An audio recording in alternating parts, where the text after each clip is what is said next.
नमस्कार दोस्तों, आज की वीडियो बेहद ही महत्वपूर्ण है। इसमें हम राजस्थानी भाषा की प्रमुख कृतियों के बारे में पढ़ेंगे और उनके रचनाकारों के बारे में पढ़ेंगे।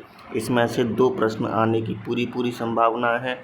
इन रचनाओं की जो पहले 13 रचनाएं बताई गई हैं, 30 रचनाएं हैं, वह बेहद महत्वपूर्ण है। इसलिए इस वीडियो को बार देखें और याद करने का प्रयास करें। चलिए शुरुआत करते हैं। राजस्थानी भाषा की प्रमुख कृतियाँ, रचना व उनके रचनाकार। सबसे पहले जो है वह रचना है पग फेरो या सोजती गेट। पग फेरो या सोजती गेट। इसको थोड़ा सा चौड़ा कर लो, 1 मिनट। अब देखते हैं, आइए कौन कौन सी रचनाएं हैं। पग फेरो या सोजती गेट। कलर दूसरा ले लो, इसमें ताकि साफ दिखे। सोजती गेट, इसके जो लेखक हैं वह है मणि मधुकर। रिंदरोही के लेखक हैं अर्जुन देव चारण। अघोषित युद्ध लीला मोदी की लिखी हुई किताब है। बेहद महत्वपूर्ण, बहुत ज़्यादा। रणखार, जो रणखार है वह जितेंद्र कुमार सोनी। यह वर्तमान में राजस्थान में IAS अधिकारी हैं। यह जो रणखार जो है वह एक वार्षिक पत्रिका है जो प्रतिवर्ष जारी होती है। जितेंद्र कुमार सोनी इसको जारी करते हैं। इसमें तमाम तात्कालिक और वर्तमान की राजनीतिक घटनाओं का वर्णन होता है। अगली जो महत्वपूर्ण रचना है वह है पागी बोल माधवी। यह जो पागी और बोल माधवी है उसके लेखक हैं चंद्र प्रकाश देवल। चंद्र प्रकाश देवल के जो लेखक हैं वो चंद्र प्रकाश देवल ने जो लिखा है वो कौन है? पागी और बोल माधवी। अगला है बोल भारमली।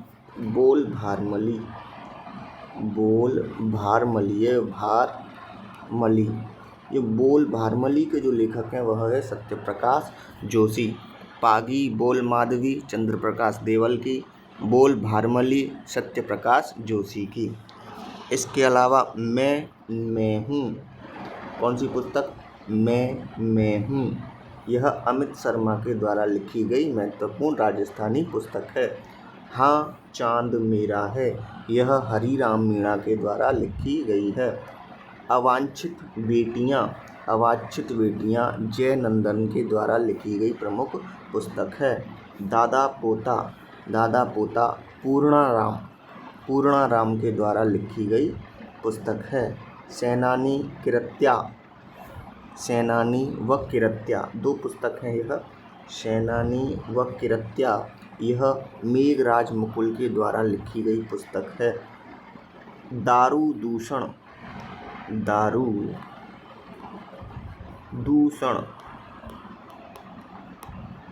जो दारू दूषण है वह शक्तिदान कविया कौन है? यह वही हैं जिनको राजस्थान का पहला सूर्यमल मिश्रण पुरस्कार दिया गया था।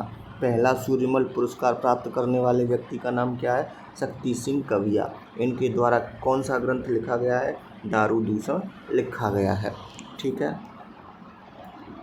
अगला जो है बुद्धि विलास जो है वह वक्ता राम शाह के द्वारा बुद्धि विलास लिखा गया है। अब तक जो हमने 13 ग्रंथ पढ़े हैं वो बेहद ही महत्वपूर्ण है। इनको एक बार फिर देख लेते हैं और इनको याद करना ही बहुत ज़रूरी है। देखते हैं, आइए कौन कौन से हम पढ़ चुके हैं। पहली है पग फेरी सोजती गेट। इसके जो लेखक हैं पग फेरी व सोजती गेट के मणि मधुकर, रिंदरोही अर्जुन देव चारण, अघोषित युद्ध लीला मोदी, रणखार जितेंद्र कुमार सोनी, पागी बोल माधवी चंद्र प्रकाश देवल की, बोल भारमली सत्यप्रकाश जोशी की, मैं हूँ अमित शर्मा की, हाँ चांद मेरा है हरिराम मीणा की, अवांछित बेटियाँ जय नंदन की, दादा पोता पूर्णाराम की, सेनानी और किरत्या ये 2 अलग अलग हैं। यह मेघराज मुकुल की, दारू दूषण, शक्तिदान कविया, पहले सूर्यमल मिश्रण पुरस्कार प्राप्त करने वाले व्यक्ति, और बुद्धि विलास भक्त राम शाह की किताब है। यह 13 जो किताब हैं वह बेहद ही महत्वपूर्ण है, यह हमें याद होनी चाहिए। इसके अलावा नेह तरंग भी बुद्धि सिंह हाड़ा के द्वारा लिखी गई पुस्तक है। अगला रामकथा जो है वह रामायण का राजस्थानी में अनुवाद है। रामायण का राजस्थानी में जो अनुवाद है वह क्या है, रामकथा के नाम से है, बेहद महत्वपूर्ण, जिसको हनुमंत किंकर के द्वारा लिखा गया है। हनुमंत किंकर ने लिखा है यह ग्रंथ, कौन सा, रामकथा, रामायण का राजस्थानी में अनुवाद। साथ ही भाषा भारत है, ये भारत फाथरमसी है, ध्यान रखना। भाषा भारत जो है वह महाभारत का राजस्थानी में अनुवाद है। महाभारत का राजस्थानी में क्या है, अनुवाद है। कैसे हटा दो इसको, महाभारत का क्या है, राजस्थानी में अनुवाद, जो कि किसने किया है, खेतसी सांदू के द्वारा किया गया है। खेतसी सांदू के द्वारा किया गया है। तो दोनों को एक बार और देख लें। जो रामकथा है वह रामायण का राजस्थानी अनुवाद है, हनुमंत किंकर के द्वारा किया गया है। वहीं भाषा भारत जो है वह महाभारत का राजस्थानी में अनुवाद है। इसके लेखक खेतसी सांदू हैं। नेक्स्ट, जैतसीर छंद, यह बेहद महत्वपूर्ण पुस्तक है, इसके बारे में पढ़ना है। यह बिट्ठू सूजा, छोटे ऊ की मात्रा है इस पर, बिट्ठू सूजा।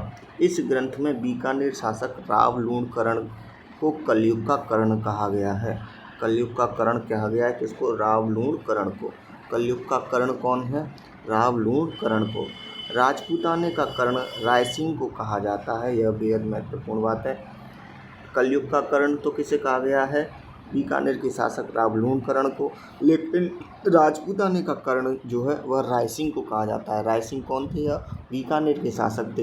इन्होंने अपनी बेटी के कहने पर क्या कर दिया था, 1 लाख रुपए दान में दिए थे। इनकी बेटी के कहने पर 1 लाख रुपए इन्होंने क्या किए थे, दान किए थे। इसीलिए रायसिंह को राजपूताने का कर्ण कहा जाता है। राजपूताने का कर्ण कहने वाले जो व्यक्ति हैं वह हैं मुंशी देवी प्रसाद। मुंशी देवी प्रसाद बताते हैं कि राजपूताने का कर्ण बीकानेर शासक रायसिंह है, क्योंकि इन्होंने अपनी बेटी के कहने पर 1 लाख रुपए दान में दिए थे। इनकी बेटी का विवाह मानसिंह, जयपुर के शासक मानसिंह के साथ हुआ था। मानसिंह ने जब 51,000 रुपये दान किए और अपना प्रचार प्रसार कराया, तो रायसिंह की बेटी ने अपने पिता से कहा कि आप इससे अधिक दान करें। तो इनके कहने पर इन्होंने एक ही बार में 1 लाख रुपए दान किए थे, जो उस समय सबसे ज़्यादा बड़ी रकम थी दान में दी गई। यही कारण है कि रायसिंह को राजपूताने का कर्ण कहा जाता है।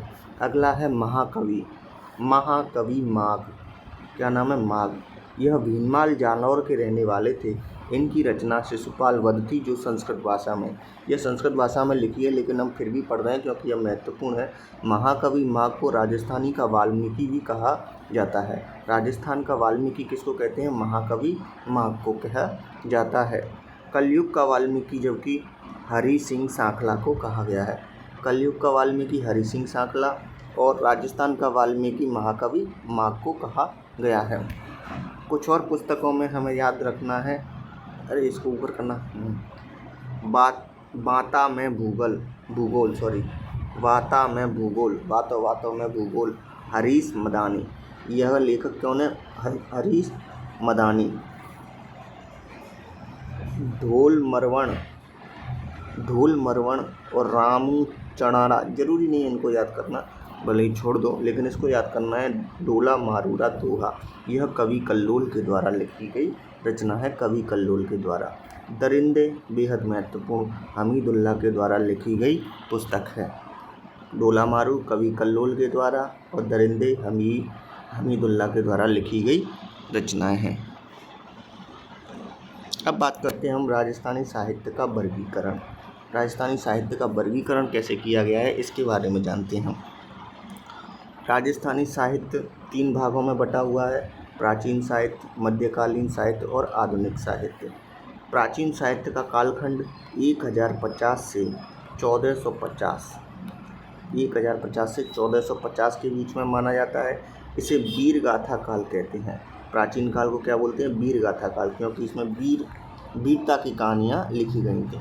मध्यकालीन जो राजस्थानी इतिहास है उसका कालखंड हम मानते हैं 1450 से 1850।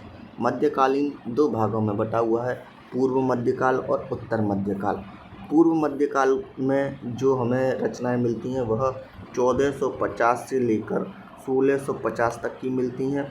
इसमें भक्ति काल बेहद महत्वपूर्ण रचनाएं मिलती हैं, भक्ति काल से संबंधित। यानी पूर्व मध्यकाल में हमें अधिकतर जो रचनाएं हैं वह भक्ति काल से संबंधित मिलती हैं, जबकि उत्तर मध्यकाल का कालखंड जो माना जाता है वह 1650 से 1850 के बीच में माना जाता है। इसमें रीति नीति का काल भी कहते हैं इसको क्या बोलते हैं? रीति नीति का काल भी कहते हैं इसको। इसे अंगार काल या रीति नीति का काल, उत्तर काल का अंगार काल या रीति नीति का काल भी कहते हैं।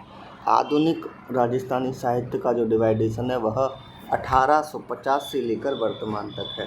1850 से लेकर वर्तमान तक क्या माना गया है? आधुनिक राजस्थानी काल माना गया है। इसे साहित्यकारों का काल भी कहते हैं। साहित्यकारों का काल कौन सा है? आधुनिक राजस्थानी साहित्य काल कहा जाता है। कुछ महत्वपूर्ण प्रश्न है जो अपने लिए महत्वपूर्ण नहीं है, बाकी का यह वीडियो हमें कई बार देखना है, क्योंकि इसमें 13 जो महत्वपूर्ण रचनाएं हैं उनको हमें याद करना ही है। रचना वह उनके रचनाकार, ये दोनों ही हमें याद करनी है, क्योंकि इसमें से सवाल आएंगे। अगली वीडियो तक रुकते हैं, उसके बाद फिर किसी नई जानकारी के साथ उपस्थित होंगे। धन्यवाद।